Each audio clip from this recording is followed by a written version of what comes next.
Saudi আরবের আবহাওয়ায় বড় ধরনের পরিবর্তনের ইঙ্গিত পাওয়া যাচ্ছে।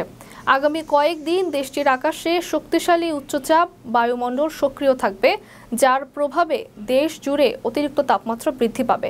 এর ফলে সারা দেশে স্বাভাবিক তাপমাত্রার চেয়ে 4 থেকে 6 ডিগ্রি সেলসিয়াস বেশি হতে পারে। বিশেষ করে রাজধানী রিয়াদে তাপমাত্রা 44 থেকে 45 ডিগ্রির মধ্যে ওঠানামা করার সম্ভাবনা রয়েছে, যে সংবাদ প্রবাসী কর্মীদের জন্য অত্যন্ত অস্বস্তিকর। সৌদি আরবে আগামী 1 জুন থেকে আনুষ্ঠানিকভাবে গ্রীষ্মকাল শুরু হতে যাচ্ছে। দেশটির জাতীয় আবহাওয়া কেন্দ্র জানিয়েছে, এদিন থেকে দেশটির বিভিন্ন অঞ্চলে তাপমাত্রা ধীরে ধীরে বাড়তে থাকবে।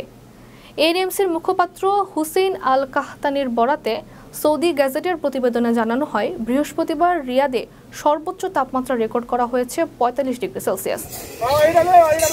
আবহাওয়াবিদরা নাগরিকদেরকে সতর্ক থাকার পরামর্শ দিয়েছেন। সবার প্রতি যথাসম্ভব সরাসরি সূর্যের আলো এড়িয়ে চলা, প্রচুর পরিমাণে পানি পান করা এবং আবহাওয়া পরিস্থিতির দিকে সতর্ক নজর রাখার আহ্বান জানানো হয়েছে।